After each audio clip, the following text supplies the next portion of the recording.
Bonjour. Bonjour. Ça va bien? Ça va. Installez-vous, installez-vous. Merci.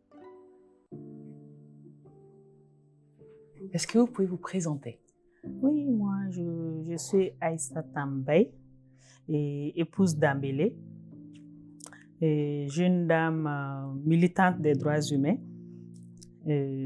Actuellement, je suis juge d'instruction au tribunal de grande instance de la commune 4 du district de Bamako au Mali. Est-ce que vous êtes fière de ce que vous faites?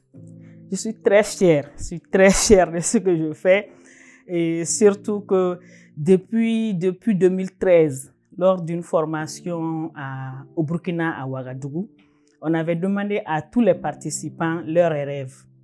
Donc je disais en 2013 que mon rêve, c'est devenir magistrat. C'est devenir magistrat pour aider toutes ces femmes en détresse que je vais rencontrer au cours de ma carrière. Donc, et Dieu faisant bien les choses, le ministère de la Justice, depuis 2021, m'a désigné point focal genre au niveau du tribunal. Donc, ce qui fait que toutes les questions de violence basées sur le genre, généralement, passent par moi. Et j'essaye de faire ce que je peux faire, parce que à ce niveau également, il y a les principes déontologiques aussi. Les principes déontologiques qu'il faut respecter, qui veut que les juges gardent son impartialité.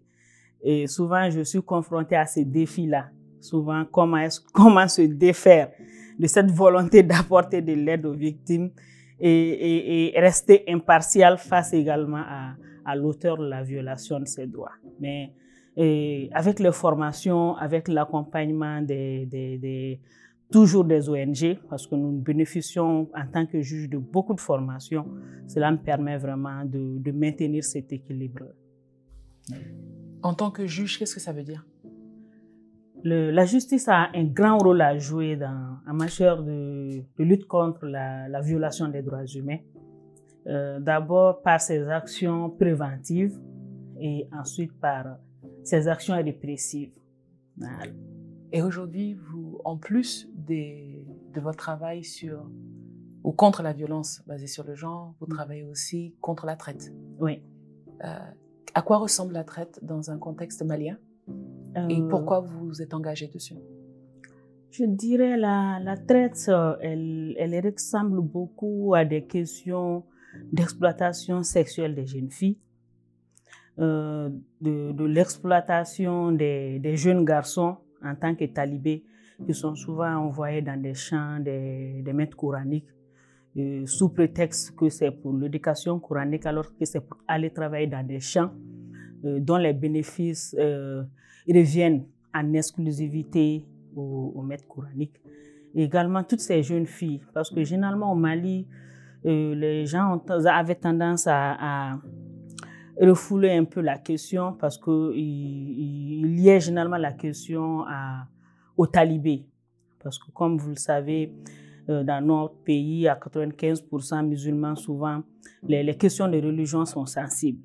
Et généralement, ces maîtres coraniques en profitent. Et également, il y a les conséquences de la crise sécuritaire, où il y a les jeunes filles, les jeunes femmes des régions du nord, du centre, qui viennent à Bamako, parce qu'ils n'ont plus d'avenir dans leur localité, qui dans la plupart du temps sont ravagées par cette crise-là, où souvent même on ne peut même pas cultiver. Donc ces jeunes filles, ils affluent vers la capitale, et le choc est qu'elles viennent dans la capitale sans revenu. Sans revenu, donc elles sont carrément exposées à la traite. Et c'est pour qu'on se dise, si nous on ne prend pas garde, le Mali risque d'être le pays de recrutement de ces filles-là pour aller les exploiter dans d'autres pays. D'accord. Est-ce qu'il y a une histoire particulière qui vous a touché dans votre travail dans la traite? Oui, effectivement. C'est ce que j'allais ajouter. Ma transition de défenseur des victimes de violences basées sur le genre, et en plus maintenant de mon rôle dans la lutte contre la traite des personnes, est intervenu lors d'une séance de formation.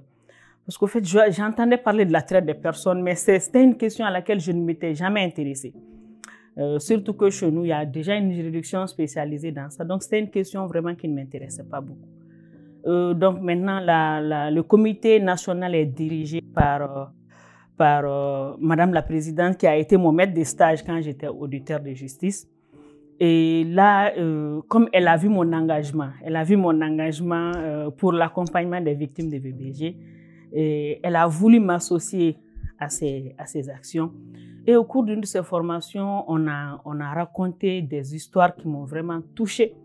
Donc, j'ai vu également qu'en tant que défenseur des victimes de violations de droits humains, et les victimes de traite également occupent une place importante parmi ces gens-là. Donc, à partir de ce moment, j'ai décidé de m'engager.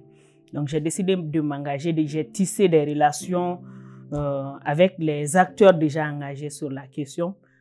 C'est dans ce cadre qu'un commissaire m'a appelé.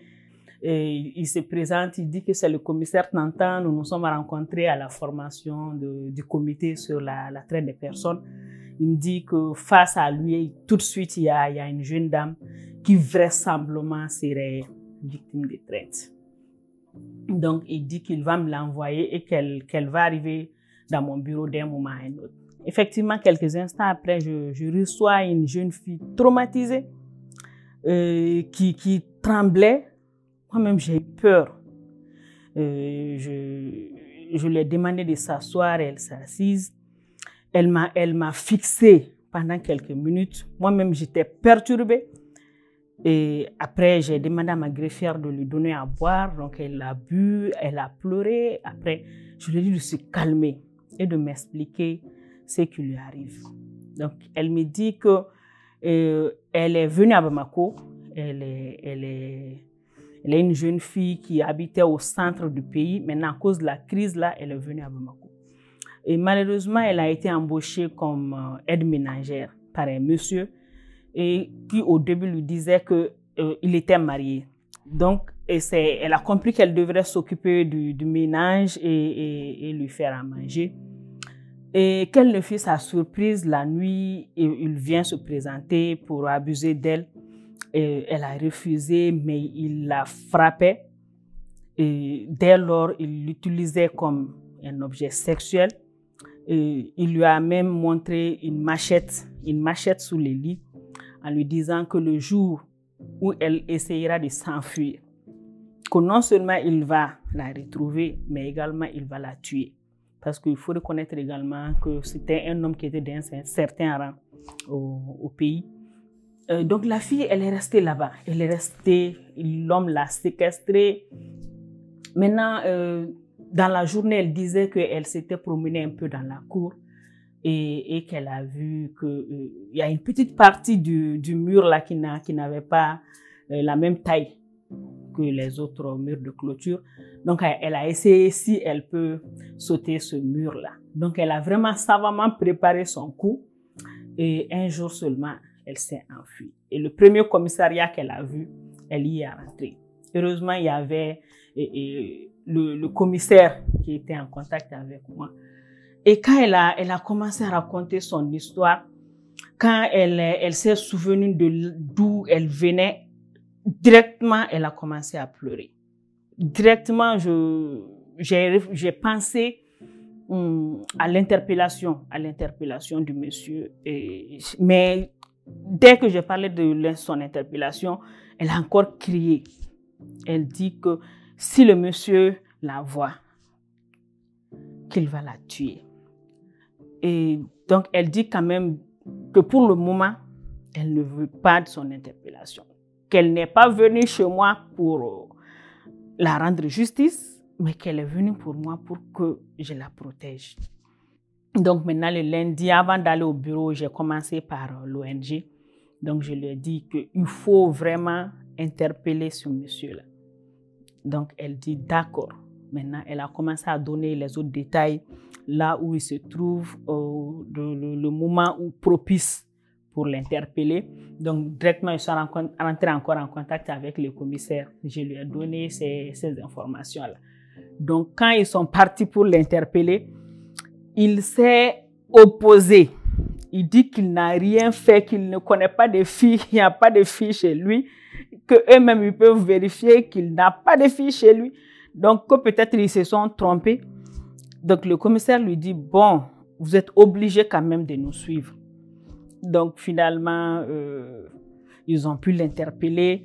Et la fille, elle était là. Elle m'a dit qu'elle accepte la confrontation avec le monsieur à condition que moi, je sois là. Donc, j'ai dit, il n'y a pas de problème, moi, je serai là. Donc, moi, je l'ai accompagné. Donc, dès que le monsieur, il m'a vu avec la fille, évidemment, il était tout confondu parce que il pensait que la fille-là n'allait pas avoir cette merveilleuse idée-là d'aller chez les autorités, parce que généralement, ce sont des filles qui ont même peur des autorités. Elles ont peur des autorités. Et donc, quand la fille était là, il ne pouvait plus nier. Là, il a craqué et le commissariat a vraiment poursuivi son enquête. Et après, le dossier a été envoyé au niveau de ma juridiction. Un juge d'instruction a été désigné. Et j'ai un peu expliqué la situation. Et heureusement que le monsieur a été placé sous mandat. Et la procédure suit son cours. Il y a certains détails qu'on ne peut pas trop donner parce qu'on a compris que cette question de traite-là, généralement, c'est un réseau. C'est un réseau organisé. Et c'est pourquoi nous disons qu'il est urgent pour le Mali d'avoir vraiment une loi sur la traite des personnes. Et aujourd'hui, où est-ce qu'elle est? Vous avez des nouvelles? Oui, parce que dans le centre-là, le centre les apprend des activités génératrices de revenus. Maintenant, elle est en train d'apprendre la couture. Voilà, elle est en train d'apprendre la couture. Maintenant, à la fin, on va lui donner des matériels et elle-même, elle pourra voir si elle peut retourner, soit dans sa localité ou bien s'installer même à Bamako. Mais pour le moment, elle est au niveau du centre parce que le centre ne donne pas de délai. Donc, les victimes restent au centre jusqu'à ce qu'elle-même, elle ressentent le besoin d'aller chez les siens. Et la nécessité de la loi, vraiment, on a besoin de la prévention au Mali. La prévention et la protection surtout. D'accord. Oui. Aïssata, aujourd'hui, si vous devez dire que vous êtes au service de quelque chose, Aïssata est au service de quoi? Moi, je suis au service actuellement des victimes. Des victimes de la violation de droits de toutes sortes. Que ce soit les violences basées sur le genre, que ce soit la traite, je suis actuellement à leur service. Merci beaucoup. Ouais, merci. Ça a été un plaisir. Plaisir partagé. Good. Okay.